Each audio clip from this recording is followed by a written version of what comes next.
malo le sui fomo malo fo le langi mama malo le tawa tai le paya malo tele se tatu no alo maya o tala o mena tupu sa mo I tatu tala to mua o le masina February le tau sanga folu o lo fitu o leo fatu langa o le asu inai pe fofonga inai mau o le tu o leo e fata tau le tangi le na faulu atu e nisio malu o le malo a nga i le fionga i le li pa le mia e tua ia ai le fionga le li pa le mia na ia faya ia ni sau noanga e faaleanga inai le tamari anga o nei foi malu o le malo a doi ma se tua inga le lea mia tonu na fatino leo le la ua tiute e mafua mai ono ni se leni na lafo mai se tasi tangata lo fa mautu ia tunu mamao leo mafua i ona le ta oto le ang tonu mala mia tonu le fatidonga o le la ua su enga i le mta upu le na mali wese taso tama onga leo lima tau sanga e leo maua lava po wai na fafoina le tavale o le na fano i le soifu o le tama onga o le mata upu le nei wa faisi umi nei luma le whamasnonga whaitu malona nei mata upu pe te ia nena whase e ese mai le whamasnonga whaitu malo e mafo mai ona se talo sanga whamasino le whamasnonga whaitu malo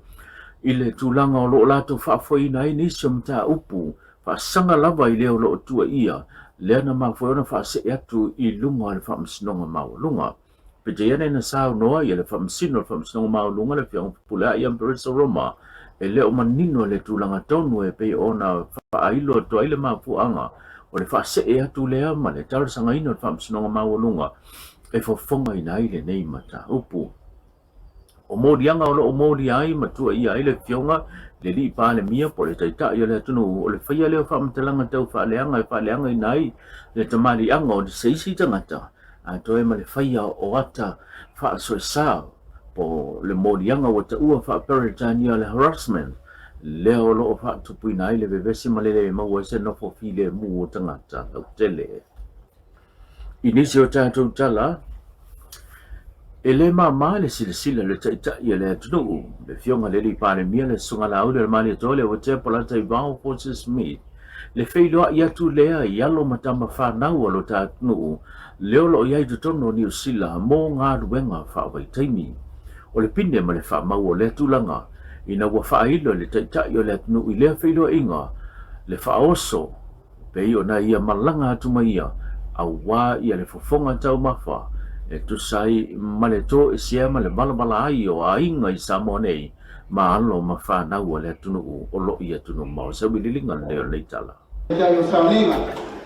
pa ia ma vese se o matatu ma tamamigasu o tapena tato malo no sau le fio mani instala consula manato asionato sau moria no sau mo mai e me vesto me to sam se la ku samo se la ku satuna me tu stufa una vesto me to sam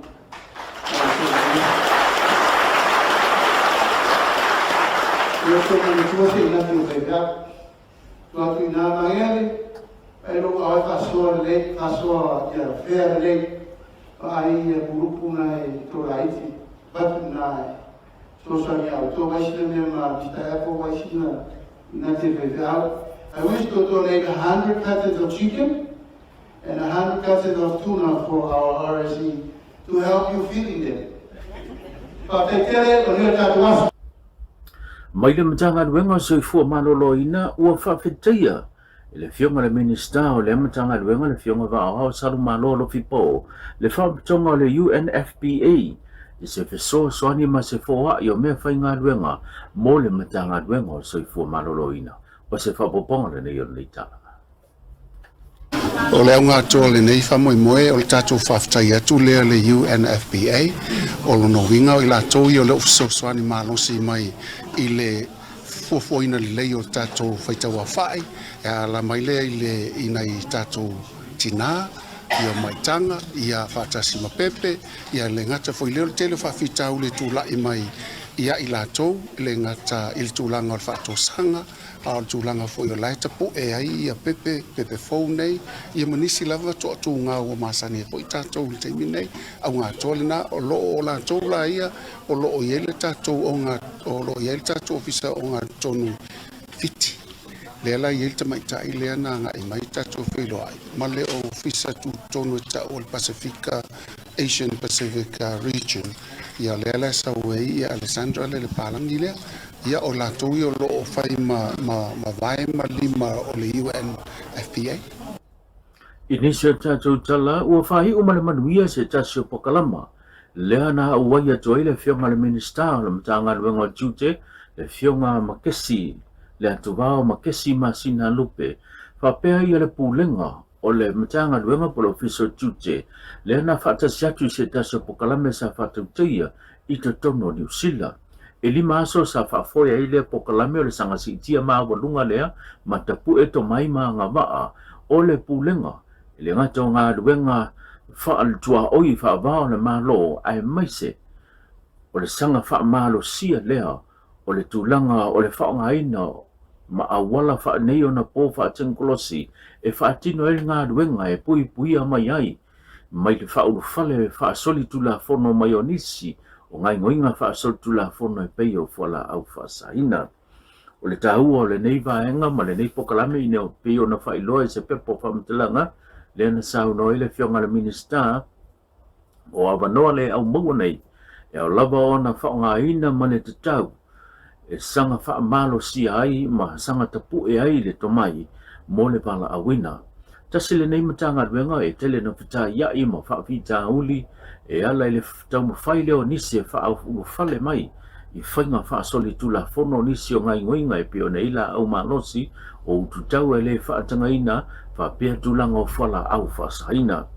Tau a tele foi i le mamalu o nisi foi o na lato whaia ngai ngoinga wha soli tula whono na maua ia whainga i lungo le wafu ma so sa vaenga le ngata le malaiwa lele i whaleolo wha pe foi malaiwa lele i whangalii e mafua mai ona la mata alia o leo whainga ruenga lo fiso tute e pe ona iai ia lato ngā ruenga o lo o wha tino ai.